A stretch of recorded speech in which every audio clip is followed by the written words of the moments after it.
Good afternoon, everyone. We're delighted to see that hundreds of you have signed up to be with us this afternoon and listen to Del Siegle. I'm going to do a couple of announcements and then we're going to introduce Del. Briefly, this is the fourth of our 4 keynotes that we wanted to offer during the week that would have been Confratute. And as I said, we're just so pleased that so many of you decided to join us. And as I'm watching the participants, there's more coming in every second. So again, we're delighted that you're here, sad that we couldn't be with you in person, but understand the reason for this is a once in a lifetime event and that we are in great hopes that we'll be together again next year. We are recording this event. We will be sending you a link. It's going to take us about a week because we have to close caption it in order to put it up on our UConn site, which is public, so that everyone can have access to it. We wanted to announce that we will also be, within the next week or so, be releasing a free online SEM course that we've developed that you'll be able to take. There's 7 modules and you'll be able to get a certificate at the end of it saying you've completed the course and get feedback on a project, an optional project, if you decide to do it. So we're excited about that. And we wish you the best for the rest of the summer. And hope you stay well and stay healthy. It's now our pleasure, and Joe is with me to introduce Del Siegle, who is, as you know, a professor at the Neag School of Education. We're thrilled today to be able to make a special announcement, and that is to let you know that at the end of August, Joe will be officially stepping down, not from working, because he works every day, but from directing the Renzulli Center, and Del will be the new director of the Renzulli Center for Talent Development, Gifted Education, and Creativity, maybe not in the correct order, but nevertheless, we're delighted to make that announcement. And Del will also take over holding the endowed chair that Joe has had that was established by Ray and Carol Neag over 2 decades ago. So we can't think of a better successor. Del has many, many talents and many, many wonderful traits, and we're delighted that he will be doing this. Joe? And Del came to us many, many years ago, I believe, as a 3 summer student. Is that correct, Del?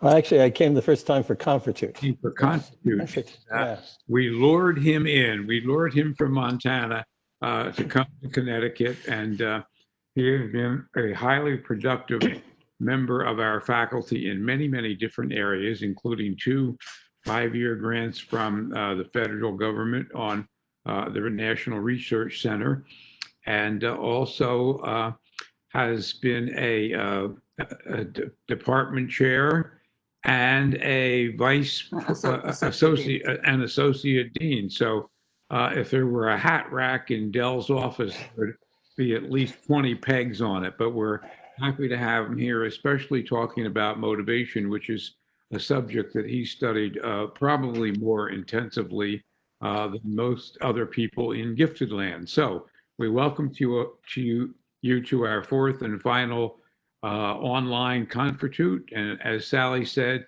hope that you can join us next year in beautiful downtown Storrs, Connecticut.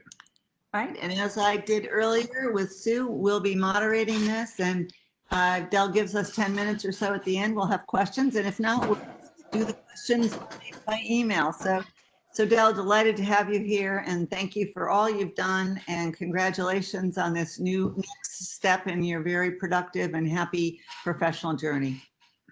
Thank you very much. I don't fool myself that I can fill those shoes, but my goal is to keep them walking and continue the great work that Joe's done. And of course, Joe will stay involved with the center, and Sally's fully involved with the center still. So it's just an opportunity to continue this great work that's been going on at the University of Connecticut for decades. I'm going to go ahead and share my PowerPoint, and then we'll get started.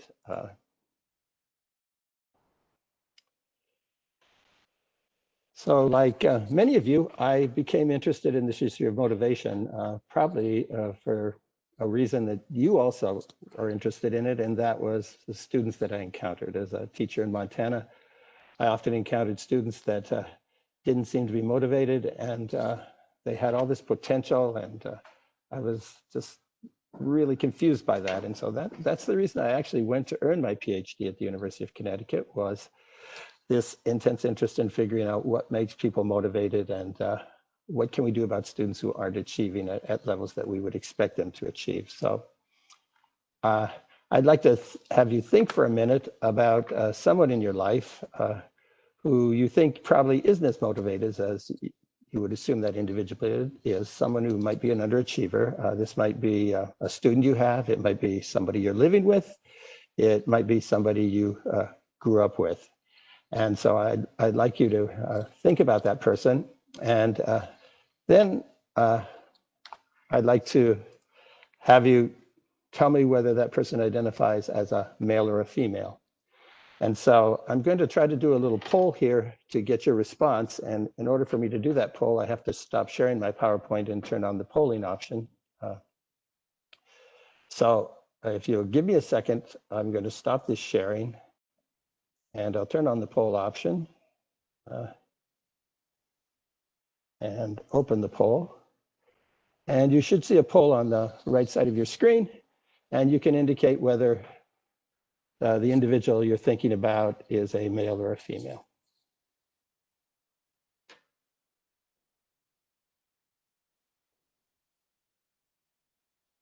And we'll leave the poll open for about another 10 seconds.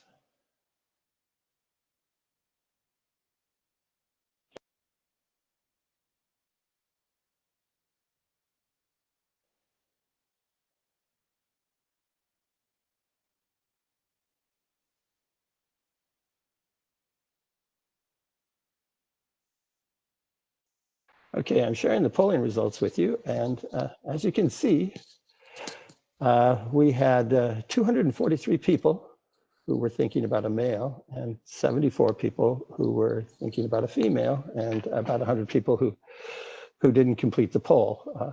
So that's the first point I want to make today in our discussion about underachievement, and is that whenever we do research on underachievement, we end up with 2 to 3 times as many males as females nominated by teachers. And you played that out today. When you think about someone who's underachieving, the majority of people happen to think about a male. And that begs an interesting question. Are males underachieving or less motivated than females at 2 to 3 times the rate of females? Or are there possibly other issues involved? And one of the issues, I think, is that often young females aren't being recognized as not necessarily achieving, and young females sometimes don't have the opportunities in the past that males have had for achievement. So we know some things about male underachievers. One is that they tend to draw attention to themselves, and so they're not going to be ignored. And they draw that attention to themselves sometimes by disruptive behavior in classrooms, for example. I believe that there are many very bright, talented young women out there who simply are not drawing attention to themselves. They're just sitting, playing the school game, being somewhat cooperative, and doing work, and they're capable of so much more than people give them credit for. So one of the take-home messages I would like you to have from this talk is that not all underachievers and not all individuals who lack motivation draw attention to themselves. And so when you get back to school in the fall, in whatever format that happens to be, I really want you to consider taking a second look at some very bright girls, because there are a lot of young females, I think, that are probably doing average achievement. Their achievement is average and nobody's worried about it because they're doing just fine. They have average achievement, but I think they're capable of much more. And with the right mentoring and with the right attention, I think they can really develop their talents to a greater extent. Having said that, underachievement does seem to be an issue that affects males in great numbers. The second issue I'd like to share with you is that underachievement or low motivation is something that comes from one's perspective. And I guess I'll illustrate this best through a cartoon. We have Mother Goose and Grimm, and she says, "Look what your disgusting dog did to my garden. He piddled on all my plants." He piddled on my tomatoes, he piddled on my cabbage, he piddled on everything. Get this dog out of my garden. Get this lady out of my bathroom. And I think that probably tells a lot about underachievement because as in the cartoon, from the lady's perspective, this is her garden, and from the dog's perspective, it's his bathroom. And a lot of times students aren't performing at the levels that we would assume. And from our perspective, they're underachieving. And from their perspective, they often believe that they're doing just fine. And so underachievement is sort of a perspective. Excuse me a second. And just because an individual doesn't do something that we wish them to do, does that make them an underachiever? If you wanted me to right now go run a mile outside our house, I probably would say, no, I don't want to do that today. It's kind of hot. I'm a little tired.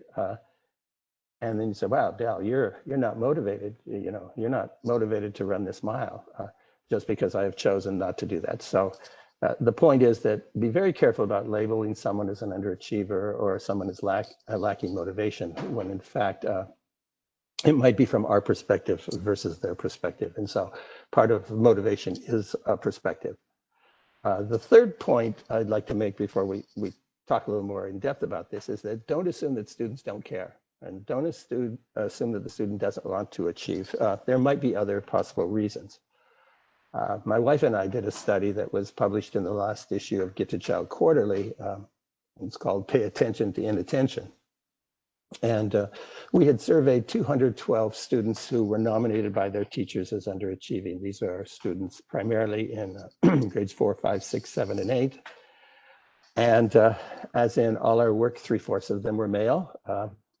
And in many cases, we had IQ scores provided by the school, and the average IQ was 131. So these are very bright kids, all of whom are receiving 3 C or lower grades. And so Sydney Moon, when we were doing some of our work, had suggested that we look at this issue of ADHD, attention deficit disorder. And so we gave the parents of these students an ADHD screening scale.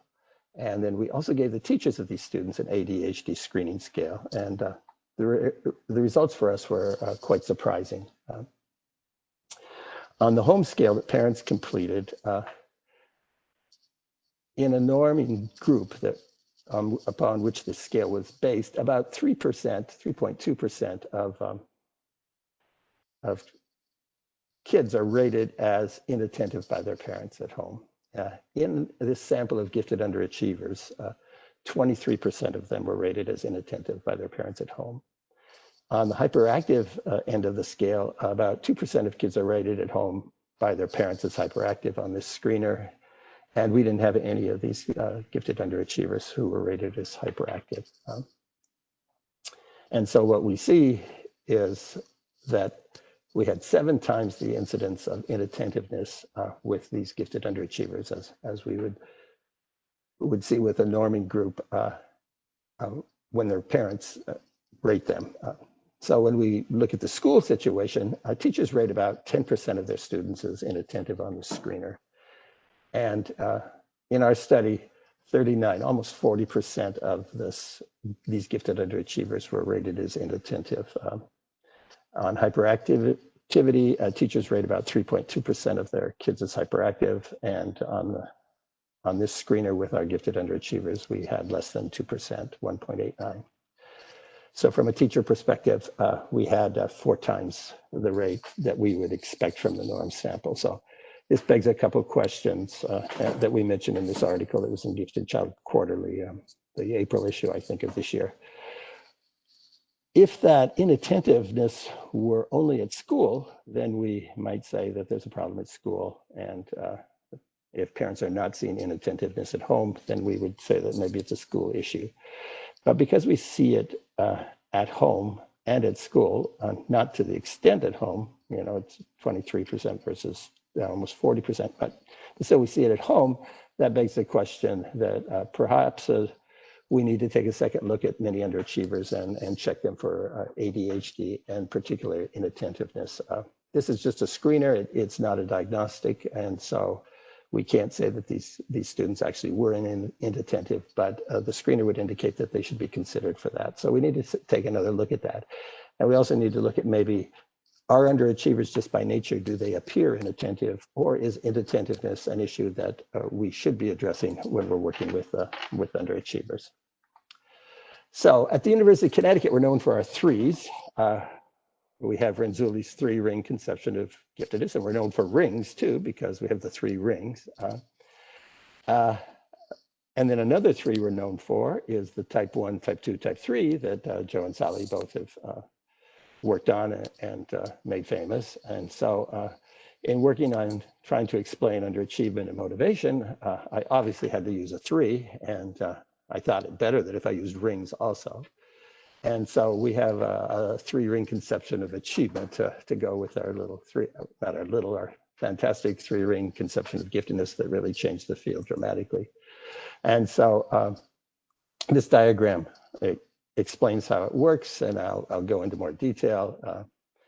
The essence are the three rings, so don't be confused by the others. So a couple of things. We assume in our work that students possess adequate skills to perform a task. So when we're trying to deal with motivation and underachievement, we assume that they have the skills, that they don't have a learning disability, they don't have some issue that's keeping them. But assuming a student is capable of doing the task, then there seem to be three attitudes that students, or all of us, have to possess before we're going to engage and be productive.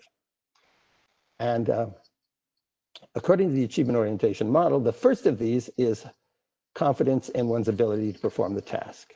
Yeah, that's called self-efficacy. A man named Albert Bandura developed that phrase or term. And self-efficacy is our perceived ability whether or not we can do something. It's, can I do this or can't I do it? It's not whether we believe we're going to be successful necessarily, but it's whether we think we have the skills to be successful. And so the very first thing, if someone is not motivated to do something, you have to ask yourself, does this person really believe he or she can do it? So if I don't believe that I can do mathematics, or if I don't believe I'm good at spelling, then I'm not going to embrace those subjects. And so if I don't believe I can do math, or if I've heard from my parents, for example, oh, he's just like me, I wasn't good at math and he's not good at math, then I may believe I can't do math. And so the first factor is you have to believe that you have the ability to do it. But that isn't sufficient. So in addition to having that confidence in your own ability, you also have to think that it's important. You have to value the outcome. We call that meaningfulness. Sometimes we call it goal valuation. And so I can believe that I can do math, but maybe I don't think math's important for my future. I'm not going to be an engineer. Why would I need to learn that math? And so because I don't find it meaningful, therefore I don't pursue it and I don't work hard at it. So in addition to believing that we can do something, we also have to find it meaningful. It has to be personally rewarding to us in some sort of way. But that's still not enough. There's a third factor. I call it environmental perceptions. And we have to believe that we're in a situation where we can be successful. We have to trust the people around us in the situation. We have to believe that we have the resources to be successful. So I can believe that math is important. I can have it can be meaningful. I can believe I have the skills and I could be successful in math if I wanted to, but I can't learn from math from you because of the way you teach math. Or the school, the teacher doesn't like me, and so even if I tried, I wouldn't get a good grade. So that perception of the environment, the support, perception of the support, that's also a big factor. And it appears that all three of these are essential in order for us to engage. So if you don't believe you can do something, you're not going to try it, whether it's skiing or cooking or whatever it might be, mountain biking. But in addition to believing you can do it, you also have to feel that it's something important. And lastly, you have to feel that your efforts aren't going to be blocked and that you're going to be supported. When those things are together, they interact and they create engagement. And that engagement is what makes motivation happen, and that's what makes students achieve. Tied to that is that once they're engaged, achievement-oriented people tend to set realistic expectations and implement appropriate strategies to successfully complete their goals. And that's self-regulation. Carla Burgandy, one of our former students, has done some research to show that self-regulation feeds right back into the three rings. So just as you need your three rings together there, you need to believe you can do it, you need to think it's important, and you really need to feel supported. once you do that, engage, as you self-regulate and have successes, that builds your confidence, that makes you value the tasks more, and that makes you trust the environment more. So there's this the arrow goes back and forth. There's this interaction between those. And of course, context is everything, and teachers have a big impact on these beliefs that students have. Peers have a big impact in the way we feel and how they feel about themselves, and our family also has an impact. So of these three things, perceived support, self-efficacy, and meaningfulness, which do you think is probably the biggest issue for gifted underachievers? So I'm going to jump out of here for a second and bring up another poll for you, and I'll see what you think on that one. So it will take me a second to launch this poll. So I think I've got the poll launched. And so I've opened the poll, and I'd like you to indicate, gifted kids are underachieving in school. Do they lack confidence? Do they lack self-efficacy? Do they not find the tasks meaningful? Do they not see any purpose to their work? Or do they not feel supported? Are they not trusting of their environment? And we have about 6 seconds left on the poll.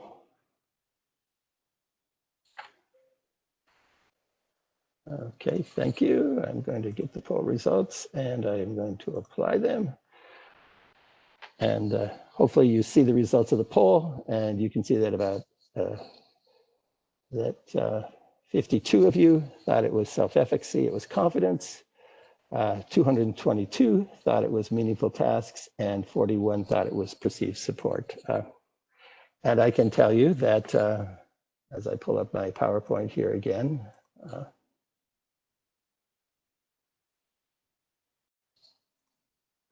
that Betsy, my wife, and I have an article in which we measured this. And you're totally right. While it's called goal valuation in the article, that's the meaningfulness piece. When we look at it, all of these have an impact. And so there's a difference between gifted achievers and gifted underachievers on all of these factors, including motivation. We also measured motivation. And obviously motivation is obviously the strongest difference, but right along with motivation is that goal valuation factor, that meaningfulness factor. So when we started this work, I really believed it was self-efficacy. It was lack of confidence. And my wife always believed it was goal valuation or meaningfulness. And she was right. And so that's the direction we've been doing a lot of the work since, because that's very important.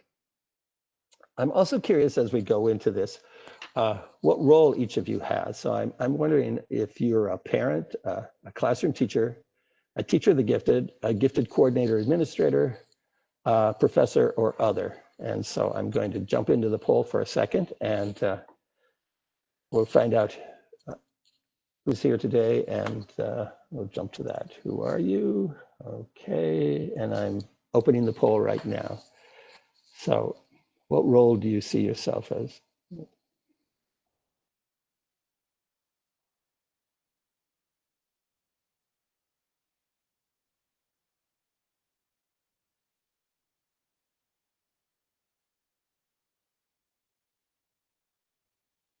We have about 8 seconds left.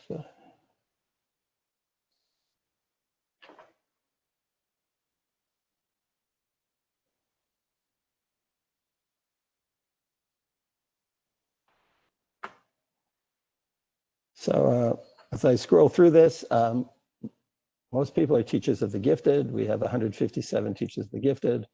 Our next largest group are 75 classroom teachers. That's followed by 52 gifted coordinators and 29 parents, welcome, and actually 30 professors and researchers, and then 40 of you who didn't indicate. So welcome. Sort of what I assumed. We have gifted coordinators, and a lot of times when bright kids aren't motivated, coordinators are called on, and teachers of the gifted are called on to help address that issue. So for all of you, I wish that I had a silver bullet that would solve all the problems of this, but unfortunately there isn't a silver bullet, but we do have some ideas that we found are worked pretty well, and we have some research that goes along with those. So I'd like to share some of that with you for the rest of the talk this morning, or this afternoon. And there are three key points, and they deal with the three rings that I talked about. The first, self-efficacy. We need to understand why students feel confident or they don't feel confident. And so it's not just enough to be confident and believe you have the skills to do something. It's also important to know why you have that confidence. And Carol Dweck's work, which has been somewhat controversial of late, some have had some trouble replicating it, but I think there's still some lessons we can learn from her work. She originally, we talked about performance goals and learning goals, and that later evolved into the fixed mindset work that she did. But Dweck says that when we approach a task, we tend to have either a performance goal or a learning goal orientation. And if we have a performance goal orientation, we're going to show how good we are. Our whole point is to kind of strut our stuff. If we go into a situation with a learning or a mastery goal orientation, we go in there to see how much we can learn, how much better we can become. So we often have basketball camps at the University of Connecticut, and Gina Oriyama has a basketball camp for young women. And if your daughter's coming to that, she might be saying, I'm going to really show Gino how I can play basketball. This is my chance for him to see what a great player I am, and I want to show the other young females also how good I am. That's a performance goal orientation, which is also tied to the fixed mindset that Dweck talks about. Others are coming to the camp and saying, wow, you might be nervous, but I'm going to go to the camp and I'm going to see how much better I can get. I'm there to learn, and I don't care if I make some mistakes, and I don't care if I'm as good as everybody else, and I don't even care if I look foolish sometimes. This is my opportunity to study with Gino and to have some of the best coaching that's available for young females. And so that's a learning goal orientation. And now, while it's not so cut and dry as the break like that, but generally we go into those situations with one or the other. We're either in there to prove how good we are and want to show our stuff, or we're less worried about the performance and more worried about learning. And I talk about this with gifted kids because we often don't talk to kids about their giftedness. And so as a result, we don't talk about how they became gifted, how they developed their giftedness, and they somehow have just been given this label, and we often give our programs these names. The program I taught, it was called STEP. And so these kids are kind of wondering why they're being called gifted, or what giftedness is all about.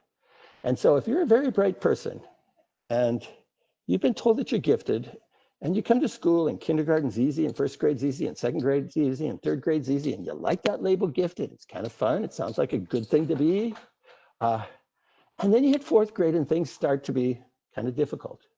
And you go and you try, and something hard comes up and you're not sure if you can do it. If you happen to have a learning goal orientation, if you're all about performance, you balk at that, because what if you try this hard thing and you work really hard and it's not that good? You're going to find out that you're not really gifted, because your imposter syndrome also could be playing into this. And so consequently, you balk a little bit. And so maybe you choose not to do that hard assignment. Or you say, well, that's not important to me, I don't like it. Or maybe you procrastinate and wait till the last minute to do it. Because then if you wait till the last minute and do it, and then if it isn't up to par, you can say, well, that's really not my best work. I just did it last night really quickly. Or you can say that really wasn't important to me, and so I didn't put in my best work. And so you get to preserve your gifted label. And so I think it's very important that we talk to students about giftedness and what giftedness is. And that's why I like Joe's 3-ring conception, because he talks about putting your rings together, getting your rings together, taking your above average ability, and being creative in whatever that ability is. So if you have that above average ability in music, you approach music in a creative way. You use creativity towards that domain, and you have this task commitment and this passion. And when you get those 3 rings together, you have giftedness occurring. And so that takes away this intimidation that, ooh, I have the label, I could lose the label. It's all about developing your giftedness. And it's all about encouraging students to have that learning goal orientation. Sally Reese and I did a study. In fact, this was my first study ever published in Gifted Child Quarterly with Sally. And she was kind enough to let me have first author on it. And she should have been first author, but that was really nice. So thanks, Sally. anyway, we surveyed thousands of kids in upper elementary, middle school, and we asked them about the quality of work they did. And we also asked them to rate their ability. And then we also asked them how much effort they put into their work. And then we asked the teachers of these kids about the quality of work they did and the ability that they had and the effort. And so when we looked at the correlation between these things, we see that there's a strong correlation between the quality of work and ability. It was over 80, so when we square that, it's 66% overlap. So there's a strong relationship, teachers report, between the quality of work and students' ability. When we look at the relationship between quality of work and effort, we also see a very strong relationship. Teachers who report students doing high quality work also report that students have high effort. When we get to the area of self-ratings by the students, there's a very strong relationship between quality of work and ability. Kids who say that they do high quality work say they have high ability. Kids who say they do low quality work say they have low ability. But when we looked at the effort correlation, the relationship between that, kids who say they do high quality work might say they put in a lot of effort. Effort was really important. They might say effort wasn't important at all. So it was all over the board. It's a much smaller relationship. And so this begs the question, these are bright, identified kids in gifted programs. Are they telling us that they don't need to work hard to do quality work because they're not being challenged? That's not good. Or are they telling us that they don't believe that quality work comes from effort, that it depends solely on their ability? And that's really not good, because we know that it's the effort that people put forth, using their ability, that produces that quality of work. When I finished my dissertation, a man on my dissertation committee, Steve Owen, gave me this book, The Little Engine That Could. Many of you probably are familiar with it. And he wrote in the book, great first effort on a research project. And I was totally crestfallen when I read that. I thought, oh crap, he did not like my dissertation. Well, Steve Owen's area was self-efficacy, and he knew the importance of effort. And so he was telling me, great first effort on a research project. Dell, you worked hard.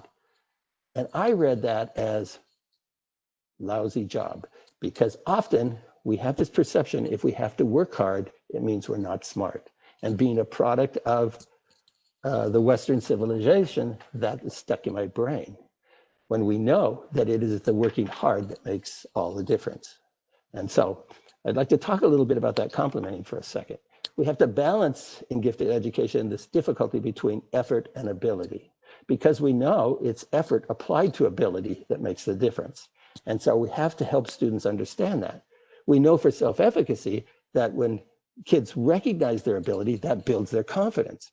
But what's the point about building their confidence if that confidence comes from what they believe is this natural skill that they can't change? And so we have to help them understand that it's the effort that helps build their abilities. I like this a lot. From Saturday Night Live, for those of us who are a little bit older, Deep Thoughts by Jack Handy. And he says, children need encouragement. So if a kid gets an answer right, tell him it was a lucky guess. That way he develops a good, lucky feeling. Don't do that, by the way. So how does this all work? Well, my co-author on the Davis and Rim book, Sylvia Rim, says that we should avoid est words when we're complimenting people. Est words are words such like brightest, finest, fastest, prettiest, smartest, because when you're an est, that means you have nowhere to go but down. So if you're the fastest, how can you do any better? And so these est words, where we're comparing ourselves to other, they can be deadly. And I'd like to share a little story about that it kind of illustrates it. I was talking to the librarian when I was a teacher in Montana, over at Lincoln School, the assistant librarian, and we were talking, and I was talking about est words and how sometimes they can be paralyzing, because if you're the est, then how do I get better? And people are going to find out someday I'm not going to be est. So maybe I don't compete, and then I don't have to worry about losing my est. Anyway, she said, well, that's really true. She said when she was in third grade, she drew a picture of a horse running, and she showed it to an adult, and the adult said to her, that's the best picture of a horse I've ever seen. And she told me that she quit drawing for 2 years. And I said, why would you quit trying for 2 years? And she said, I didn't know what I did right, and I was afraid the next picture I drew wouldn't have it. So that compliment, that's the best picture of a horse I've ever seen, paralyzed her because that est word, and she didn't know what it was. By the way, this is a picture I drew of a horse running. Some people think it looks more like a dog, but trust me, it's a horse running, and I show it to you to help remember this story. If the person had simply said, look at the way you have the mane flowing in the wind, or look at the texture you've put on the coat of the horse, or look how the body proportion of the horse so fits and works well. All of those things, yeah, I really am good at drawing manes flowing in the wind. Yeah, I have those body proportions right. So a couple clues when we're talking to kids and we're helping them gain confidence, we need to recognize their skills, but we also need to be very specific with the compliments and say, wow, look, instead of saying you're good at math, we need to say, you're really good at multiplying, you're really good at the 3 times tables, but that's not enough. I did a little study with that and found that I did increase kids' confidence, but I just made them a bunch of cocky kids. And then I encountered Dweck's work and discovered that actually compliments have to have 2 components to them. The first is that they need to be specific. So we would say, yeah, boy, we want to compliment the way the mane of the horse flows in the wind. But the second thing about the compliment is we want it to be developmental. We want to give attribution to that, to the individual. We want to say, you've really learned to draw horses so the mane flows in the wind. Because by adding that developmental component, your practice has paid off and you've become very good at shooting free throws. Yeah, my practice did pay off. Then the kid understands, hey, I have something to do with developing my skills. I have something to do with developing my giftedness. And when students believe that they have something to do with developing their giftedness, they're much more motivated to achieve. As I said, unfortunately, many young people believe that having to work hard means they're not smart, and that's simply not true. And also, young people believe, and many of us believe, that making mistakes is a problem. And this is one of my favorite quotes. Someone in Australia had shared it with me. Mistakes are the portals of discovery. Isn't that just the greatest thing? People often look at mistakes as problems, but in fact, James Joyce said, mistakes are portals of discovery. And if you want to achieve more, you need to open more of those portals.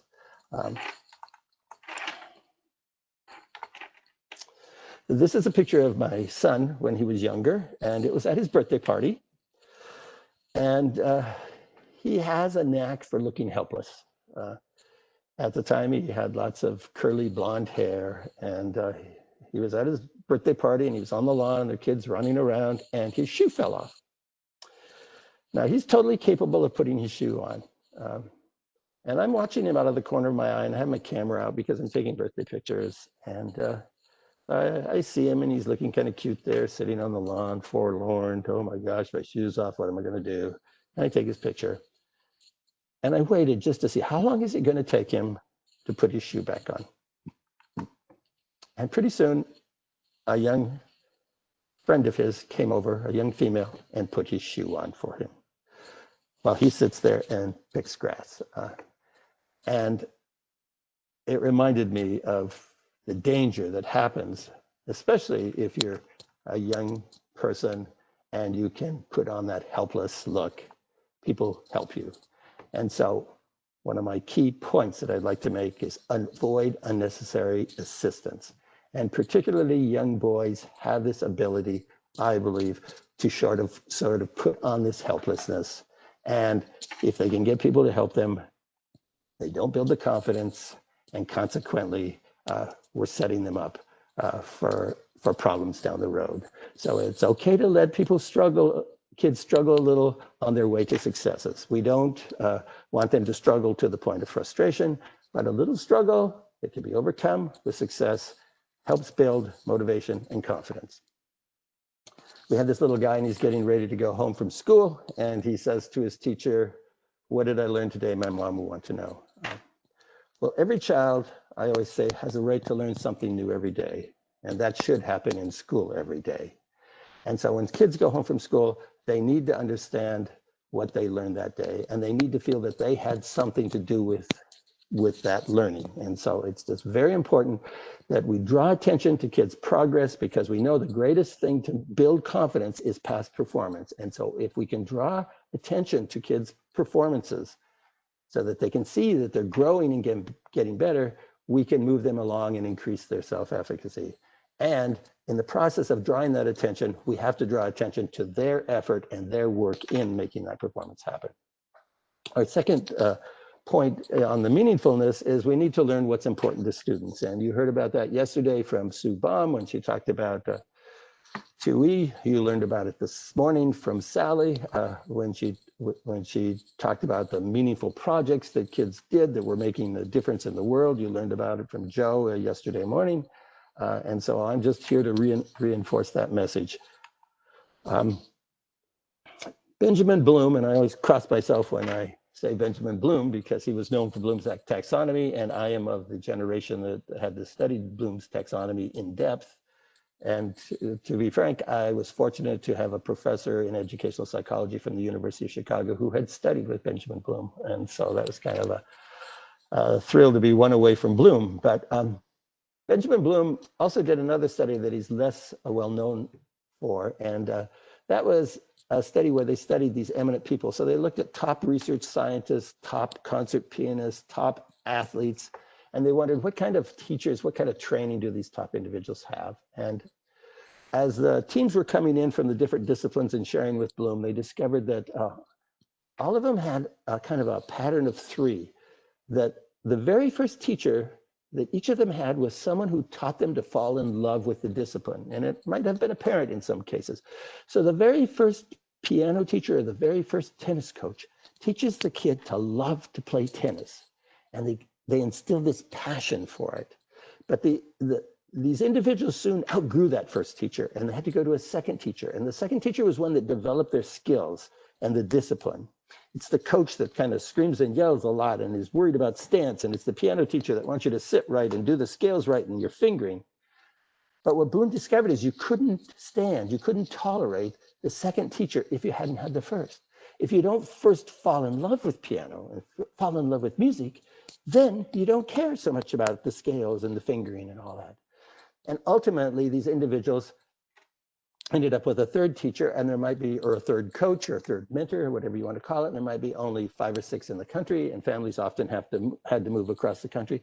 So someone that could coach that skater to the level of Olympic championships. So the first teacher helps us fall in love with it. The second one teaches the skill and the discipline, and the third helps to make a unique contribution. And you have to have those 3 in that order. It's the same way when we introduce a new topic in a class.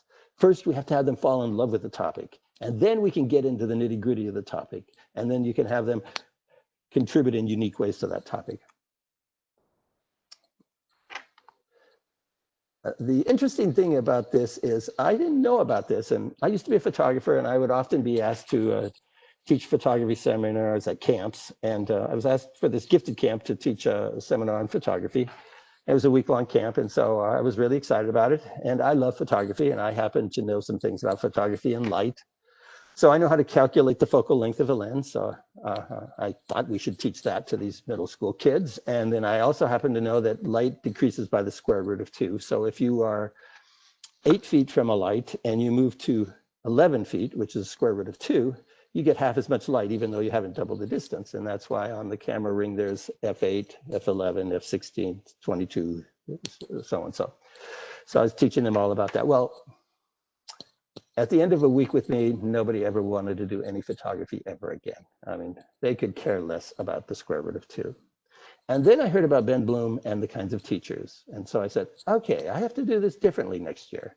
So the next time I taught photography, I thought, we're going to have fun with it. And so instead of worrying about adjustable cameras and the square roots of 2 and f-stops and focal lengths, we just took pictures. And I told them, I want you to go out and I want you to take some pictures. And I'd like you to take a picture that is near and far, represents both near and far. And they looked at me puzzled. I said, take a picture that's both near and far. I'd like you to take a picture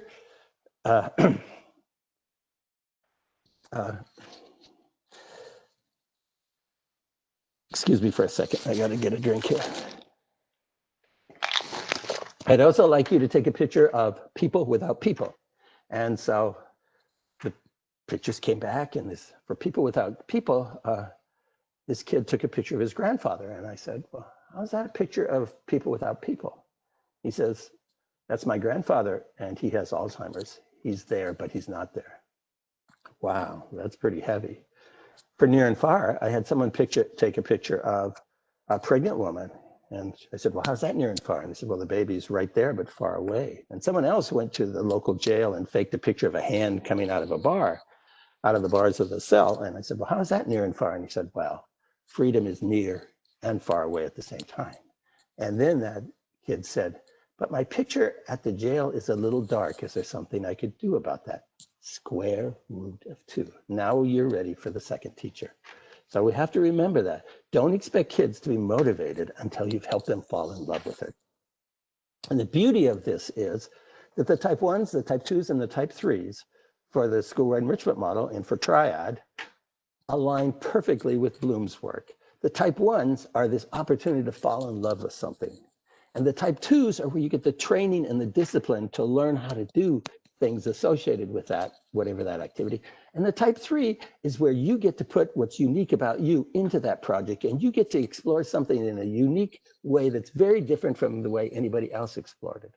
And so we have to remember that always, that it's so important. We have to fall in love with it, then we can have the discipline, and then we can do the unique contributions. When I was teaching, a book came out called A Day in the Life of America, and they asked people around the country to take pictures of life on a certain day and send them in, and a book was published. And so I shared this as a type 1 to the kids that I taught, and a young man was really intrigued by it and decided that he wanted to do a day in the life of his little brother. The family had a baby born a little bit later in life for the parents, and the child had some severe challenges. And so everybody in our town was really kind of feeling sorry for them, because this child really was requiring a lot of special attention because of the physical issues that the child was facing. And so this young 6th grader wanted to take some photos to show a day in the life of the little brother. And so I said, okay. And so he took the pictures. I taught him how to use the darkroom, and I let him loose in the darkroom, and he printed these pictures, and he made 8x10s of each of them because we wanted to have an authentic product as a result of them. And you know, sometimes he'd forget to close the the paper box and turn the lights on, and the bad news is it fogs the paper. The good news, it only fogs the edges and doesn't fog all of them. And so he finally got 12 pictures printed. And I wanted him to retake some of them and reprint some of them, and he was just done with that project.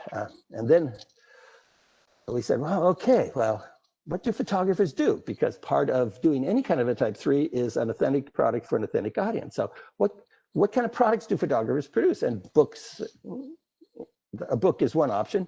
Now that would be quite easy. Back then it wasn't quite so easy.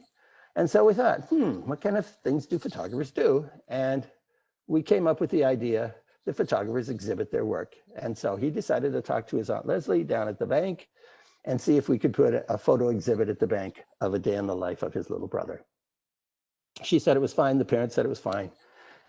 He wanted to go back to the darkroom and reprint those pictures. Why did he want to go back to the darkroom and reprint those pictures? Because they weren't good enough, because he had now a real audience.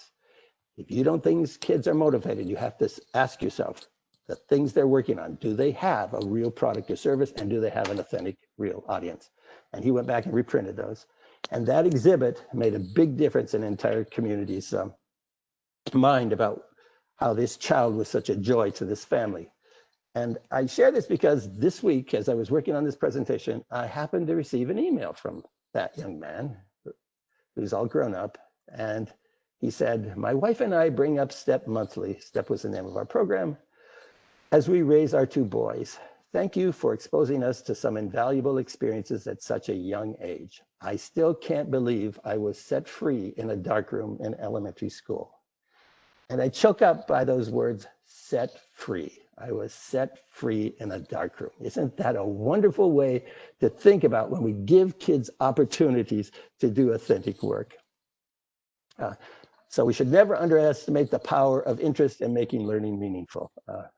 We did a study a number of years ago with our honor students here at the University of Connecticut, and we looked at all these skill areas, music, art, and we asked them, what role does ability play in doing well? What role does effort play? What's your entity belief about it? And we also asked them what their interest level was. And we discovered that, one of them was correlated perfectly with, there was always a significant correlation between interest and the skill level. So do not underestimate interest. We don't know if interest causes you to do well or if doing well causes you to be interested, but interest is the ticket. And here we have a cartoon, Albert Einstein. Joe shared this with me a number of years ago. I'm sorry, Albert, but you knew about the no pass, no play rule. You flunked shop, so no physics club. Deadly. Do not take away things kids love in order to get them motivated. Play off things kids love to get them motivated. Incorporate those. Nietzsche tells us that the future influences the present as much as the past. So kids' perceptions of what they're going to do in the future has a big influence on how they achieve today. So figure out what kids want in the future and help tie that to the work we're doing in school. You know, we often worry about the baggage that kids bring to school. I think it's more important to have an appreciation of their vision of the future. And if we can give them that vision, which Sally shared this morning, we can make a big difference in achievement and motivation. And a meta-analysis of over 50 studies found that instilling this value of learning is the most successful intervention for improving achievement.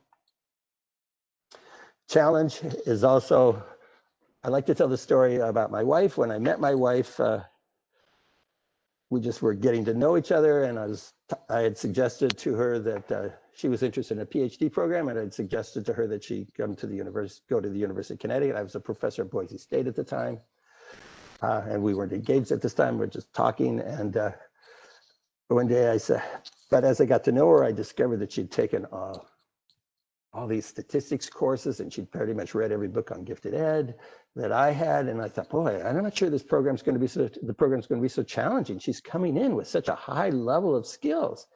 And so I said to her one day, I'm afraid you might not be challenged in the program. And she says, Del, I don't want to be challenged. And I thought, well, you lazy little thing. She said, I want to be intellectually stimulated. And that has changed my whole idea about gifted education and services for kids in general. Because I was always taught kids need challenge. Gifted kids don't achieve because they're not challenged. Gifted kids and any child and any person isn't looking for challenge. We're looking for intellectual stimulation. And so you have to ask yourself when kids aren't motivated, is this intellectually stimulating?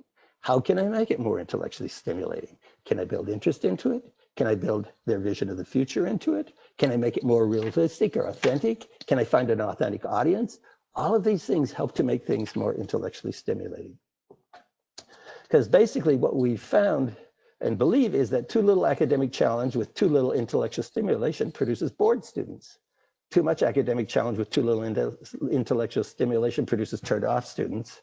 Too much academic challenge with adequate intellectual stimulation produces frustrated students. And optimal challenge combined with intellectual stimulation produces what Csikszentmihalyi calls flow. Our third point, and I'm watching my time here, is that we need to ensure that students feel supported. And that's this environmental perceptions. They have to feel that they're in an environment where they can be successful. They have to trust you as a teacher, for example. So a big part of that is about choice, because we choose where we place our energy. So therefore, if you think about it, achievement is a choice. And so we put our energy places where we think will be most successful. And if students don't believe that they have the necessary material to be successful, they're not going to put their choice there. If they don't think they're going to be supported, they're not going to put their choice there. And so it's essential that we look at choice, because we all do this cost-benefit ratio. And we say, okay, what are the benefits of this activity and what are the costs? And the benefits have to outweigh the costs. And part of the cost is looking at the environment and looking at the support we get from that environment. So students need to believe they're in a supportive environment. Lanny Koneski and Kyle published a study a number of years ago in Roper Review, where they asked high school students, what are you looking for? And they said they're looking for control, choice, challenge, complexity, and caring. They want some control over what they learn, and they want the control so they can have some choices. And they want some challenge, and they want things to be complex. They want to see the relationships among things. And lastly, they want a caring teacher. And Konevsky and Kiley found that they would give up, these students would give up all of those C's to have a caring teacher.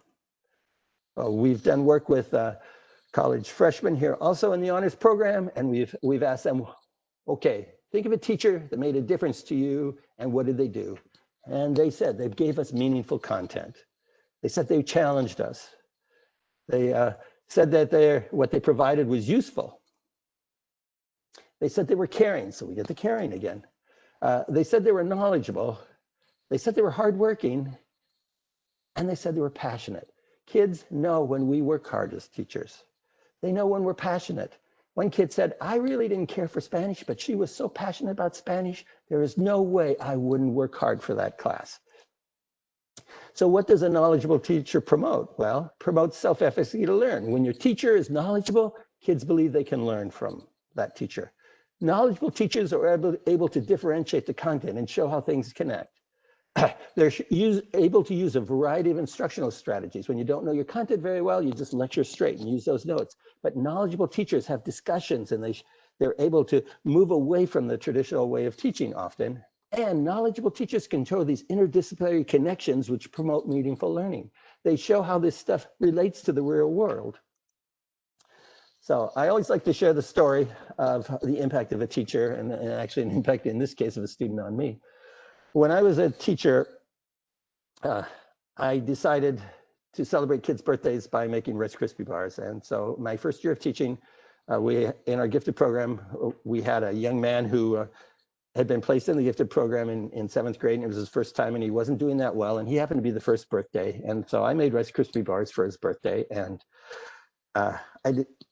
it was the first time we had a birthday, so kids didn't know I was going to make Rice Krispie bars. So that day I said, you know, today is a very important day. Today is the birthday of somebody very important. And I watched the kid out of the corner of my eyes, and I could see him say, I wonder who was born on my birthday. And I said, today's Mark's birthday. And so I made Rice Krispie bars. And so I gave him the Rice Krispie bars, and I went and bought him a nice big card. And the first thing he did was open the card and look at the price and go, wow. Well, that kid went from the lowest achieving kid to the highest achieving kid, because he now knew I cared and he was important to me and to our class. And that kid found out when my birthday was and sent me Rice Krispie bars. And every year for over 2 decades, we have shared Rice Krispie bars on our birthday. And that young man actually became the godfather of my 2 children.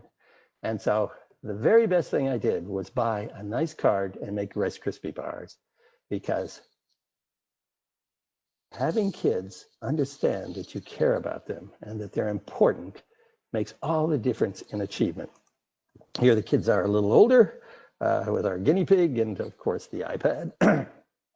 So what I'd like to finish with is this idea about what I believe determines whether I achieve. And so kids have to know, feel I am capable. They have to feel it's important. And they have to feel that they have what they need and they feel supported. So we need self-efficacy, we need meaningful tasks, and we need support. Sally and I are both gardeners, and I learned a long time ago in gardening that when placed in appropriate environments, all living things flourish. A plant that works in sunshine doesn't work in shade. A shade plant doesn't work in sunshine. It's the same way with human beings. The young students you have will flourish if they're given a supportive environment that pays attention to their skills, helps them realize that they have something to do with developing their talent, and as someone who pays attention to their interests as well. So thank you very much and good luck. It's not an easy task, but you can make a difference. Thanks, Del. That was a wonderful way to wrap up our series, and thanks to so many of you for joining us.